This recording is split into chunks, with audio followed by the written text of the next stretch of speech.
आज नावघाट खेड़ी के कुछ मजदूर वर्ग महिलाएं और पुरुष आए हैं जिनकी शासन की तरफ से लगभग 24 कुटीरें सेंक्शन हुई है, लेकिन रेत के अभाव में उन लोगों को रेत काफ़ी महंगी खरीदना पड़ रही है और उनकी रेत की बहुत समस्या है। उसको लेके इन्होंने मुझे आवेदन दिया है और प्रभारी मंत्री जी से इन लोगों ने निवेदन किया है। इसके पूर्व में ये लोग विधायक के पास भी गए हैं, विधायक महोदय के पास।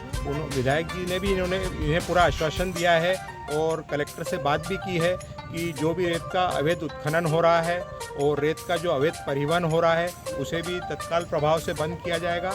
और मेरी प्रभारी मंत्री जी से भी यही निवेदन इनके ज्ञापन के मार्फत रहेगा कि जल्द से जल्द ये जो अवैध परिवहन हो रहा है और अवैध उत्खनन हो रहा है और रेत लगभग 8 से 10 हज़ार रुपये ट्रॉली में दी जा रही है, जो इन मज़दूरों के लिए लेना सक्षम नहीं है मजदूरी को लेने में।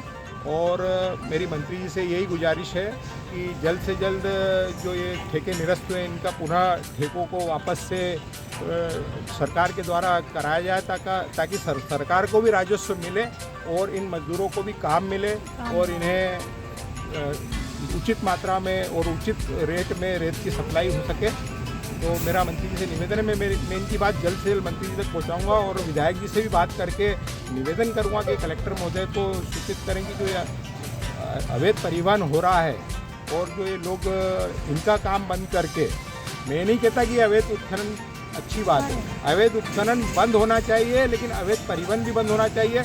इसका विधिवत रूप से कुछ न कुछ जो भी शासन के अंतर्गत आए उसकी रेत ठेकों की पुनः नीलामी करें ताकि इन मजदूरों की मजदूरी भी न मारी जाए और इन्हें रेत की उचित मात्रा में और उचित रुपए में उपलब्ध हो सके, ताकि जो प्रधानमंत्री आवास योजना की कुटीरें आई है ये इनका निर्माण कर सकें और जल्द से जल्द इसका लाभ ले सकें। अभिनव भारत न्यूज़ बड़वाह सतीश अमोरा की रिपोर्ट। नावघाट खेड़ी के सैकड़ों मजदूरों ने सोमवार को विधायक सचिन बिरला से मुलाकात की और अपनी आप बीती सुनाई। मजदूरों ने विधायक से गुहार लगाई है कि हमें आवास योजना के अंतर्गत स्वीकृत कुटीर के लिए नावघाट खेड़ी से रेत निकालने की अनुमति प्रदान की जाए, क्योंकि बाहर से रेत बुलाकर जो लोग स्टॉक करते हैं वो 7 से 8 हज़ार रुपये में ट्राली दे रहे हैं। हमें शासन के द्वारा केवल 1,20,000 रुपये दिए गए हैं। यदि हम 8,000 की ट्राली खरीदेंगे तो मकान कैसे बना पाएंगे। विधायक ने मजदूरों की बातें सुनी और आश्वासन दिया कि हम कलेक्टर से चर्चा करके पंचायत के सरपंच को अधिकृत करवाएंगे कि जिनकी कुटीर बनाई जा रही है उन्हें नर्मदा जी से बड़ा पत्थर और रेत लाने की अनुमति दी जाए। सोमवार को सुबह 10 बजे नावघाट खेड़ी के मजदूर ट्रैक्टर और वाहनों से डुंड गांव विधायक सचिन बिरला के निवास पर पहुंचे। विधायक सचिन बिरला से मजदूरों ने कहा कि हम नर्मदा के किनारे ही मजदूरी कर जीवन यापन कर रहे हैं।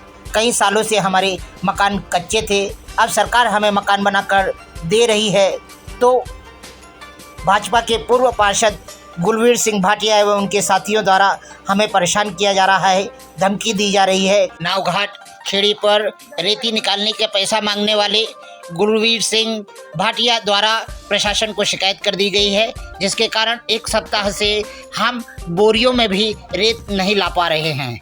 विधायक सचिन बिरला से मिलने पहुंचे खेड़ी सरपंच जीवन सिंह सिसोदिया, उप सरपंच देवेश ठाकुर, पंच रोहित केवट, देवकरण प्रजापत, श्याम पटेल, पवन सिसोदिया, राहुल प्रजापत, सतीश प्रजापत सहित बड़ी संख्या में मजदूरों ने विधायक सचिन बिरला से मुलाकात की और अपनी आप बीती सुनाई।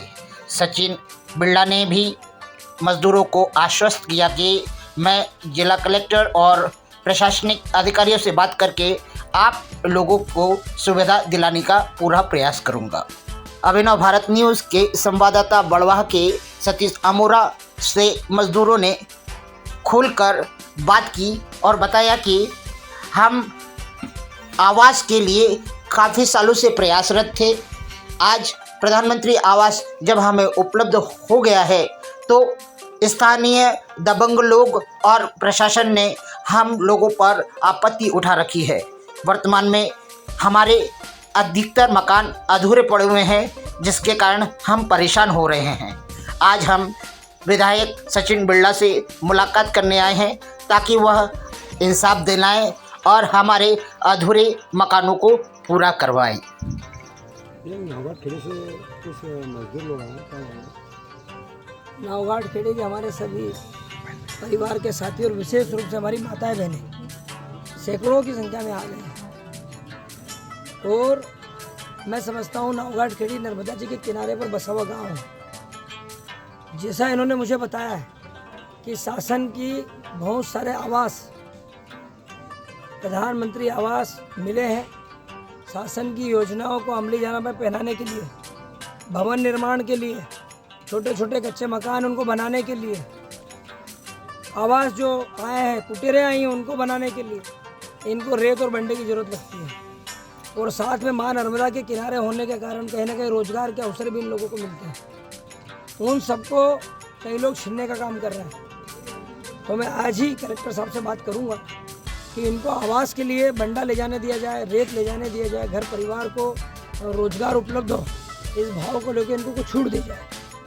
आज कम से कम करीबन 150-200 परिवार की हमारी माताएं बहनें यहाँ पर आई हैं। और मैं समझता हूँ कि भारतीय जनता पार्टी गरीबों की सरकार है। भारतीय जनता पार्टी की सरकार गरीबों के हितों में काम करती है।